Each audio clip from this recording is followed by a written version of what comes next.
Movie के starting में हम एक लेडी को देखते हैं जो कि काफी उदास है और उसकी आंखों में आंसू भी है। वो शहर अलास्का की रहने वाली है। अब हुआ कुछ यूं था कि कुछ दिन पहले 30 दिन के लिए सूरज गायब हो गया। यानी जब 30 दिन के लिए सूरज ना निकला तो वो 30 दिन भी 30 रातों में बदल गए। वो तो उन पर भारी थे ही, लेकिन इसके साथ साथ जो इंसिडेंट हुआ वो उस लड़की के दिमाग में हमेशा के लिए बैठ गया। ये लेडी मैरिड थी लेकिन अब एक विडो बन चुकी थी। वो इस तरह से कि इन दिनों में कुछ वेम्पायर्स का अलास्का पर अटैक हुआ। उन्होंने यहाँ के रहने वालों को मार दिया, बहुत ज्यादा तबाही की, और इस सब में इस लेडी का हस्बैंड भी मारा गया। तो अब ये लेडी चाहती है कि वो अपने हस्बैंड की मौत का बदला ले और अब वो वेम्पायर्स को ढूंढ ढूंढ कर उन्हें मारेगी। वो ये भी जानती है कि इस समय उसकी अपनी जान भी खतरे में है, लेकिन वो पीछे नहीं हटने वाली। अब इस सब के लिए वो लॉस एंजलिस जाती है ताकि लोगों को बता सके कि वेम्पायर्स वाकई में एग्जिस्ट करते हैं। वो वहाँ पर एक पब्लिक मीटिंग रखी जिसमें वो सबसे बात करने लग जाती है और बताती है कि आप सब समझते हैं कि आपके आसपास बैठने वाला हर शख्स इंसान है, जबकि ये हमें भी नहीं पता कि कौन इंसान है और कौन वेम्पायर। वहाँ सारे लोग उसकी बात सुनकर हंसने लग जाते हैं और कहते हैं देखो इसके दिमाग को क्या हो गया है, हम वेम्पायर। पर वो लेडी आगे से कहती है मैं जानती हूँ तुम सबको ये काफी फनी लग रहा होगा, पर हमारे दरमियान अभी भी वेम्पायर्स बैठे हैं। इसी के साथ वो पब्लिक पर बहुत तेज अल्ट्रावायलेट रेस फेंक देती है, जिसके बाद वेम्पायर सामने आ जाते हैं क्योंकि उनकी स्किन उस एक्सपोजर से जलने लगती है। अब इस लेडी की ये हरकत देख के बाकी सारे लोग भी घबरा जाते हैं और वहाँ से भागने लगते हैं। अब जैसे ही दरवाजा खोल के बाहर निकलती है तो पुलिस इसे अरेस्ट कर लेती है और वहाँ एक एजेंट इसे एक रूम में ले जाकर ब्लैकमेल करने लगता है कि अगर तुमने ये सब ना छोड़ा तो तुम्हें हमेशा के लिए कैद कर लिया जाएगा और इससे तुम्हारी जान को भी खतरा है, तो बेहतर होगा कि इस पर रिसर्च और काम करना बंद कर दो। अब ये लड़की जिसका नाम स्टेला है ये सुनकर काफी दुखी हो जाती है। इसको पुलिस तो छोड़ देती है लेकिन इस वादे के साथ कि अब वो वेम्पायर हंटिंग नहीं करेगी। पर जैसे ही वो अपने होटल के एक रूम में जाती है तो वहाँ उसे 3 लोग मिलते हैं, 2 आदमी और एक लेडी। यहाँ पर ये तीनों स्टेला से कहने लगते हैं कि हम जानते हैं कि तुम वेम्पायर हंटिंग करना चाहती हो, हम भी वेम्पायर हंटिंग ही करने आए हैं, तो आज से मिलकर वेम्पायर्स को ढूंढेंगे और उन्हें मारेंगे। लेकिन पुलिस ने और उस एजेंट ने स्टेला का ब्रेन वॉश किया था, या यूं कह लें कि उसे जान की धमकी देके उसे ब्लैकमेल किया। तो यहाँ स्टेला कहने लग जाती है कि इंसान वेम्पायर्स को पकड़ेंगे, मैंने तो सुना था कि वेम्पायर्स ही हमेशा इंसानों को मारते हैं। तो यहाँ पर बाकी तीनों को बहुत अजीब लगता है कि थोड़ी देर पहले वाली स्टेला को अब क्या हो गया है। तो उनमें से जो वेम्पायर हंटर लड़की होती है वो बाहर चली जाती है। बाहर जाके वो देखती है कि जिस होटल में वो लोग रुके हुए हैं उसी के सामने वाले रूम में कुछ अजीब सी मूवमेंट है और उसी में से एक आदमी कूदा है और ये जंप कोई नॉर्मल नहीं थी, यानी ये इंसान की जंप नहीं थी। तो उसे पता चल जाता है कि वेम्पायर है, तो वो फौरन से अंदर आके इनको बताती है कि हमारे कमरे की तरफ एक वेम्पायर आ रहा है। अब जैसे वो वेम्पायर इनका दरवाजा खोलने की कोशिश करता है तो ये दोनों आदमी उसे शूट करके मार डालते हैं। स्टेला जब ये देखती है कि वाकई वेम्पायर्स को मारना पॉसिबल है तो वो भी अब इनकी टीम में शामिल हो जाती है और अब ये चारों मिलकर एक आदमी के पास जाते हैं जो कि एक लाइब्रेरी में है। स्टेला जैसे ही उस लाइब्रेरियन को देखती है तो उसे पता चल जाता है कि ये भी वेम्पायर है, क्योंकि उसकी आंखें ब्लैक होने लगी थी और उसके दांत भी वैसे हो रहे थे। तो स्टेला उस पर गन पॉइंट करती है, लेकिन उसका साथी उसे बताता है बेशक ये वेम्पायर है लेकिन इसे अपना दिमाग कंट्रोल करना आता है और ये हमें नुकसान नहीं पहुंचाएगा।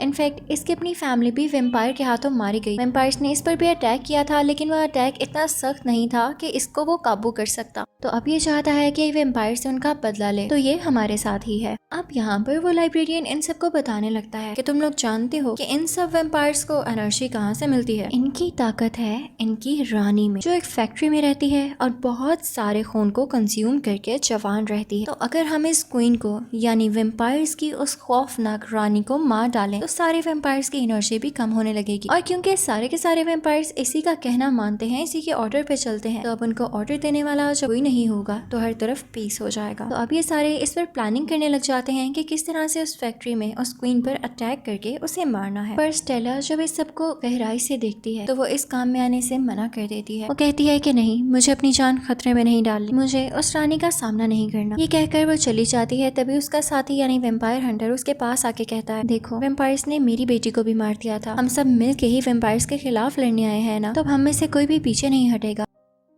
अब स्टेला दोबारा से उनके साथ आने पे राजी हो जाती है, यानी मान जाती है। अब उधर हम उसी एजेंट को देखते हैं जो कि है तो इंसान लेकिन वेम्पायर्स की बातें इधर उधर करता है, यानी वेम्पायर्स के साथ है, उनका जासूस है। तो अब की बार भी वो वेम्पायर को जाके बताता है कि मैंने स्टेला को वार्निंग दी थी और अब तक तो वो ये शहर छोड़ के जा चुकी हो। पर क्वीन आके से कहती है नहीं, मुझे अभी भी उसकी खुशबू आ रही है, वो अभी तक इसी शहर में है। अब वो एजेंट आके से घबरा जाता है क्योंकि वो तो इंसान था और वो सूंघ के नहीं बता सकता था कि वाकई स्टेला जा चुकी है या इधर ही है। उसे नहीं नहीं पता था कि वो अपना माइंड चेंज कर चुकी है। बेचारा एजेंट, यहाँ पे उसे काफी जोर का मारा जाता है कि तुमने वेम्पायर्स के साथ झूठ बोला। अब उधर वो चारों साथी यानी चारों वेम्पायर हंटर्स ये प्लान कर चुके होते हैं कि उन्होंने किस तरह से फैक्ट्री के अंदर जाना है, और अब वो टाइम भी आ जाता है जब वो फैक्ट्री में एंटर होते हैं। लेकिन तभी वेम्पायर्स को उनकी खुशबू आ जाती है और वो उन्हें आकर अटैक करने लगते हैं। स्टेला और बाकी लोग तो अपनी जान बचा लेते हैं, लेकिन उनका जो एक नेग्रो साथी होता है वो अपनी जान नहीं बचा पाता और वेम्पायर उसे काट लेता है। जल्द ही वो भी वेम्पायर में बदलने वाला था, लेकिन स्टेला और उसके साथी उसे कमरे में ले आते हैं और बाकी वेम्पायर से बचने की कोशिश करते हैं। अब यहाँ पे स्टेला और उसके साथी ये देख रहे होते हैं कि अगर वाकई इसे वेम्पायर्स ने काट लिया है तो ये जल्दी वेम्पायर में बदल जाएगा। वो वेम्पायर्स का काटा हुआ असर निकालने की कोशिश करते हैं, लेकिन ऐसा पॉसिबल नहीं हो पाता और उसको देख के लग रहा था कि जैसे जल्द ये वेम्पायर में बदलने वाला है, और अगर ऐसा हो गया तो वो इन तीनों को भी मार देगा। स्टेला उसके दोस्त से कहती है कि इसे फौरन से खत्म कर दो, इसे मार दो, वरना हम तीनों की जान को खतरा हो सकता है। पर उसका साथी ऐसा करने पे नहीं मानता, क्योंकि वो उसका दोस्त था, वो उसे मारना नहीं चाहता था। तो स्टेला खुद एक बड़ा सा पत्थर उठा के उसके सर पे मारने लगती है और उसका सर कुचल देती है। सबके बाद वो तीनों वहीं पर दुखी होकर बैठ जाते हैं। अब ये लोग यहीं बैठे रहते हैं, रात हो जाती है। तो तभी इन्हें बाहर कुछ आवाज आती है। स्टेला का साथी दरवाजे का स्लाइडर हटा के देखता है तो इनका वही साथी होता है, यानी वो लाइब्रेरियन। वो इनसे आहिस्ता से कहता है, सुनो, सारे वेम्पायर रात होने की वजह से अपने शिकार पर जा चुके हैं, मेरे साथ चुपके से आ जाओ और अपनी गन्स, अपने वेपन्स अपने हाथ में ही रखना। जैसे ही लोग थोड़ा सा आगे बढ़ने लगते हैं तो इन्हें एक वेम्पायर मिलता है, जिस पर ये शूट करने लगते हैं, लेकिन उसे मारते नहीं है और इन्हें पकड़कर एक कमरे में ले आते हैं। अब ये सारे लोग उस वेम्पायर से पूछने लगते हैं कि मुझे बताओ तुम्हारी क्वीन कहाँ पर है। तो वो वेम्पायर आगे से कहता है, मुझे नहीं पता कि वो कहाँ पर है। अब वो लोग अल्ट्रावायलेट रे चलाकर उसे टॉर्चर करने लगते हैं, उसकी स्किन जलने लगती है। तो वो वेम्पायर आगे से चीखने लग जाता है, इसे बंद करो, मुझे नहीं पता कि वो कहाँ पर है। हाँ, पर मैं इतना जरूर बता सकता हूँ कि आज से कुछ अर्सा पहले जैसा अटैक अलास्का पर हुआ था, वैसे ही अटैक की प्लानिंग हो रही है और तुम सब भी उसमें मारे जाओगे। अब यहाँ पर स्टेला और उसके साथियों को एक आइडिया आता है। वो सोचते हैं अगर हम इसे मारेंगे तो हमें नहीं पता चल सकेगा कि इनका दूसरा ठिकाना यानी दूसरा अड्डा कौन सा है। तो हम ऐसा करते हैं कि इसको छोड़ देते हैं और इसका पीछा करते हैं। अब वो वहाँ पर उस वेम्पायर को छोड़ देते हैं। वो वेम्पायर जख्मी होता है तो लंगड़ाता लंगड़ाता चलता जाता है और अपने उस टॉप तक जाता है जहाँ पे बाकी सारे वेम्पायर्स प्लानिंग कर रहे हैं। तो ये लोग भी उसका पीछा करने लग जाते हैं और उस जगह तक पहुंच जाते हैं जो कि वेम्पायर्स का सीक्रेट ठिकाना है। ये सारे लोग जैसे ही वहाँ अंदर जाते हैं तो देखते हैं कि एक कपल को बांधा गया है और वो लड़की अभी भी जिंदा है। पर इससे पहले कि स्टेला और उसके साथी इसको बचा सकते, वहाँ पे वेम्पायर्स आ जाते हैं और अब हल्की हल्की सुबह भी होने लगी। वेम्पायर्स आकर इन पर अटैक करके इन्हें मारने ही वाले होते हैं कि तभी स्टेला और उसके साथी उस जगह की छत पर फायरिंग स्टार्ट कर देते हैं, जिसकी वजह से छत टूट जाती है और सूरज की रोशनी अंदर आने लगती है। इसके बाद स्टेला एक बॉम्ब का यूज करते हुए वहाँ की दीवार को भी तोड़ देती है। इसके बाद सूरज की सारी रोशनी अंदर आने लगती है जो वेम्पायर्स को चिल्ला के रख देती है और वेम्पायर्स का नामो निशान मिट जाता है। अब यहाँ पर ये लोग उस लड़की को बचाकर अपने साथ ले आते हैं। अब उधर हम एजेंट को देखते हैं जो क्वीन से रिक्वेस्ट कर रहा होता है कि मैं अब काफी वीक हो गया हूँ और काफी बीमार भी हूँ, तो मैं जानता हूँ कि मैं मर जाऊंगा, तो प्लीज आप मुझे भी वेम्पायर बना दें। अब यहाँ क्वीन उसे अपना खून पिलाती है, जिसके बाद वो एजेंट भी वेम्पायर बन जाता है।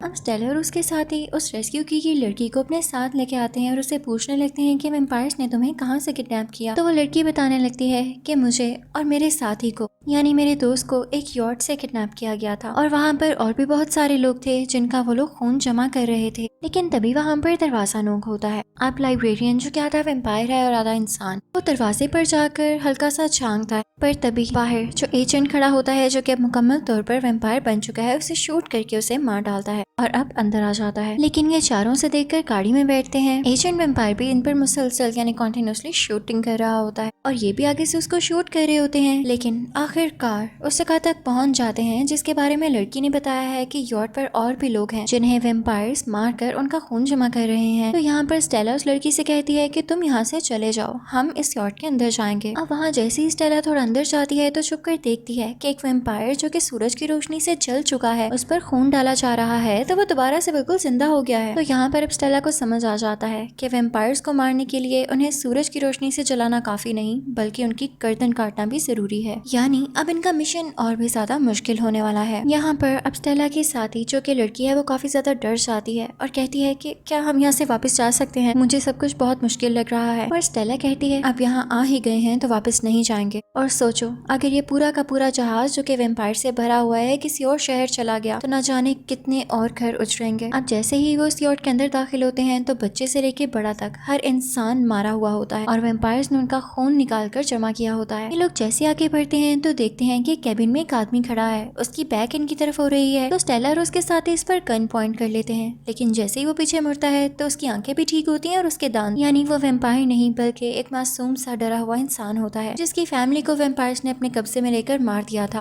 और बस अब मजबूरन इस आदमी को उन वेम्पायर्स की बात मानना पड़ रही थी। वो उनसे कहता है कि मुझे भी अपने साथ ले लो, पर तभी वहाँ पर वेम्पायर्स आकर उसे शूट करके मार डालते हैं और साथ ही साथ स्टेला की उस साथी को भी जो डर रही वो उसे ले जाते हैं और उसे भी गोलियों से मार देते हैं। जिसके बाद स्टेला और उसका साथी अकेले रह जाते हैं और काफी दुखी होते हैं और अब वो डिसाइड करते हैं कि वो किसी एक वेम्पायर को भी जिंदा नहीं छोड़ेंगे। अब जैसे जैसे ये दोनों आगे बढ़ रहे होते हैं तो तभी एजेंट भी आ जाता है और इन दोनों को पकड़ के बांध देता है। साथ ही साथ वो स्टेला के साथी के बाजू पर एक बहुत बड़ा कट लगाता है और उसके साथ एक कंटेनर रख देता है कि इसके बाजू से खून बहता बहता एक कंटेनर भर जाए और इसकी डेथ हो जाए। पर यहाँ पर स्टेला अपना हेका छुड़वा के पहले खुद को आजाद करती है और फिर अपने साथी को, और इस दौरान वो एजेंट को भी बहुत बुरी तरह से मार डालती है क्योंकि वो जानती थी कि उनकी जान किस तरह से ली जाती है, यानी वेम्पायर्स को किस तरह से खत्म किया जाता है। इसके बाद ये दोनों फौरन यॉट के कंट्रोल रूम में जाते हैं और वहाँ जाके तोड़ फोड़ करने लगते हैं ताकि यहाँ की लाइट चली जाए और सारे वेम्पायर्स कंफ्यूज हो जाएं कि कहाँ जाना है, साथ ही साथ ये यॉट चले भी ना। लेकिन तभी वहाँ पर वेम्पायर्स की क्वीन आ जाती है और स्टेला के आखिरी बचे हुए साथी को भी मार डालती है। स्टेला यहाँ से फौरन से भागकर छुपने जाती है। उसे एक ऐसा कंटेनर नजर आता है जो खून से भरा हुआ है, वो उसमें जाकर छुप जाती है और जब क्वीन वहाँ पर इसे ढूंढते ढूंढते आती है तो उसे स्टेला कहीं नहीं दिखती और तभी स्टेला उस कंटेनर से बाहर आके उस क्वीन की गर्दन उड़ा देती है। तभी वहाँ पर बाकी सारे वेम्पायर्स भी आ जाते हैं, पर वो देखते हैं कि उनकी क्वीन मर चुकी है तो वो एक लंबा गहरा सांस लेते हैं क्योंकि अब उन्हें कोई ऑर्डर नहीं देगा और वो जैसे चाहें जी सकेंगे। और साथ ही साथ वो स्टेला से भी डर चुके थे क्योंकि जो लड़की वेम्पायर्स की क्वीन को मार सकती है वो वेम्पायर्स को तो चुटकियों में मार सकती है। तो अब यहाँ पर पीछे हटने लगते हैं और स्टेला को गुजरने का रास्ता दे देते हैं। अब स्टेला वहाँ से जाकर वापस अपनी सिटी अलास्का आ जाती है और उधर वेम्पायर्स को पुलिस पकड़ लेती है। शहर में दोबारा से पीस वैसा ही वापस हो जाता है। स्टेला को आइडिया आता है कि क्यों ना वो अपने हस्बैंड की डेड बॉडी में वो खून डाले और उसका हस्बैंड जिंदा हो जाए, क्योंकि वेम्पायर्स ने ही उसे मारा था तो वो भी वेम्पायर बन के ही मरा होगा। तो स्टेला घर आते ही अपने हस्बैंड की ग्रेव को खोदने लगती है और उसकी डेड बॉडी अपने रूम में ला के रखती है जो कि काफी गलत सड़ चुकी होती है। स्टेला अपने बाजू पे बहुत गहरा कट लगा के उसकी बॉडी और उसके मुंह में खून डालने लगती है